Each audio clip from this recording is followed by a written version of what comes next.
श्री शिवाय नमस्तुभ्यम महाराज।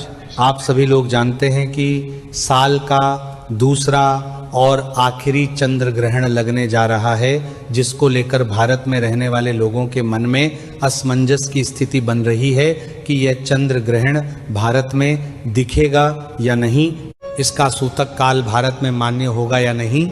और यह साल का आखिरी चंद्र ग्रहण इसलिए भी लोगों के मन में ज़्यादा आ रहा है क्योंकि रक्षाबंधन के दिन ही इस बार ये चंद्र ग्रहण लग रहा है। तो इस बार रक्षाबंधन का पर्व कैसे मनाया जाएगा? क्या इस बार राखी नहीं बांधी जाएगी?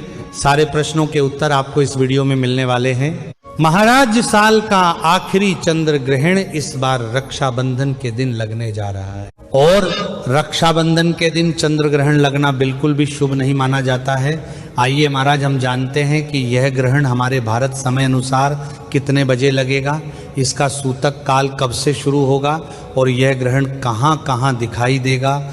महाराज, साल का दूसरा और आखिरी चंद्र ग्रहण इस बार सावन पूर्णिमा यानी कि रक्षाबंधन के दिन लगने जा रहा है और इस बार रक्षाबंधन 28 अगस्त शुक्रवार के दिन रहेगी। महाराज, यह चंद्र ग्रहण एक आशिक चंद्र ग्रहण होगा और यह ग्रहण कुंभ और शतभिषा नक्षत्र में घटित होगा।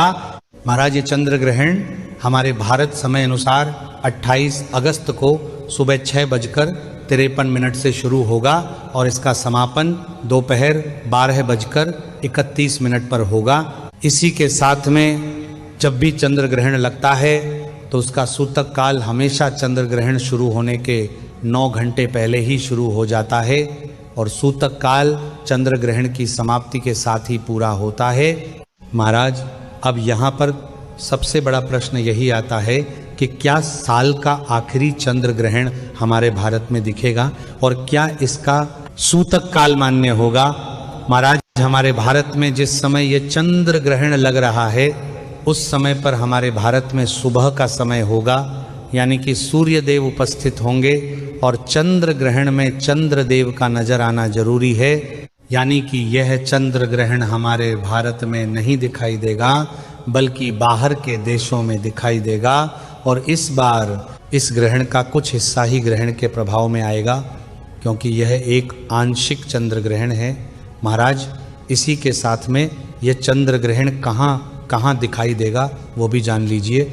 महाराज, साल का आखिरी चंद्र ग्रहण अफ्रीका, यूरोप, उत्तर एवं दक्षिणी अमेरिका तथा पश्चिमी एशिया के कई देशों में देखने को मिलेगा।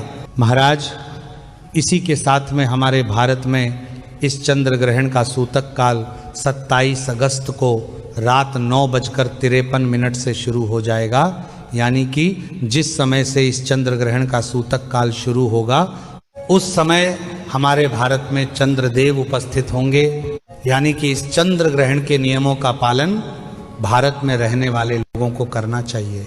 महाराज, पर नियम ऐसा है कि जिस जगह पर चंद्र ग्रहण नहीं दिखाई देता है वहां पर उसका सूतक काल भी मान्य नहीं होता है। पर हमारे बड़े बुजुर्ग हमेशा चंद्र ग्रहण को लेकर सतर्कता बनाए रखने को कहते हैं क्योंकि ग्रहण पूरी पृथ्वी पर लगता है, बस वह कुछ हिस्सों में दिखाई देता है और कुछ हिस्सों में दिखाई नहीं देता है। महाराज, इसी के साथ में जब ग्रहण लगता है तो उस समय गर्भवती माता बहनों को विशेष सावधानियां रखनी होती है, जैसे कि ग्रहण के सूतक काल से पहले ही अपने पेट पर गेरू या चंदन लगा लेना चाहिए, अपने भोजन में और भगवान वाले स्थान पर तुलसी पत्र रख देना चाहिए। इसके बाद ग्रहण के दौरान अपने घर से बाहर नहीं निकलना चाहिए, अपने ही घर पर रहकर एक स्थान पर बैठकर भगवान को याद करना चाहिए। इसके अलावा गर्भवती माता बहनों को ग्रहण के दौरान घबराना नहीं चाहिए और मन को शांत रखना चाहिए। महाराज, इसके बाद में जब ग्रहण समाप्त हो जाता है तो सभी लोगों को गंगा जल मिले जल से स्नान करना चाहिए और ज़रूरतमंद लोगों को दान पुण्य भी करना चाहिए। इससे ग्रहण का जो भी प्रभाव आपके ऊपर होता है वह समाप्त हो जाता है।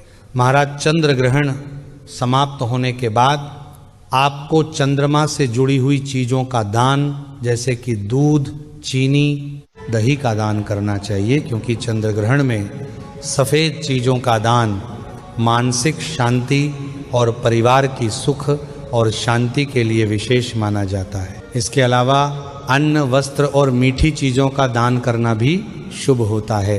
महाराज अब हम बात करते हैं 28 अगस्त को, जिस समय ये चंद्र ग्रहण हमारे भारत में लग रहा है, उस समय में रक्षाबंधन का पर्व मनाया जाना है। इस समय बहनें अपने भाइयों की कलाई पर राखी बांधेगी और इसी समय में राखी का शुभ मुहूर्त भी रहेगा।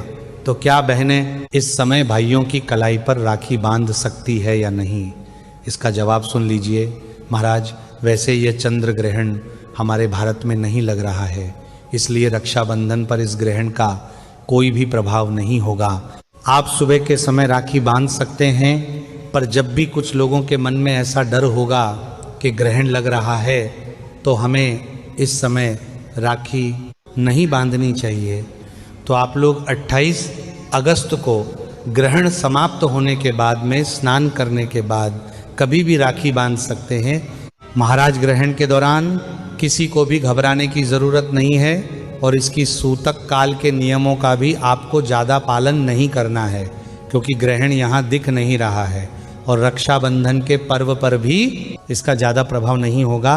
बाकी आगे आने वाली वीडियो में इस ग्रहण को लेकर जो भी परेशानी है उसके जवाब आपको मिल जाएंगे। आप हमारी ये वीडियो कहाँ से देख रहे हैं कमेंट में ज़रूर बताएं। श्री शिवाय नमस्तुभ्यम महाराज।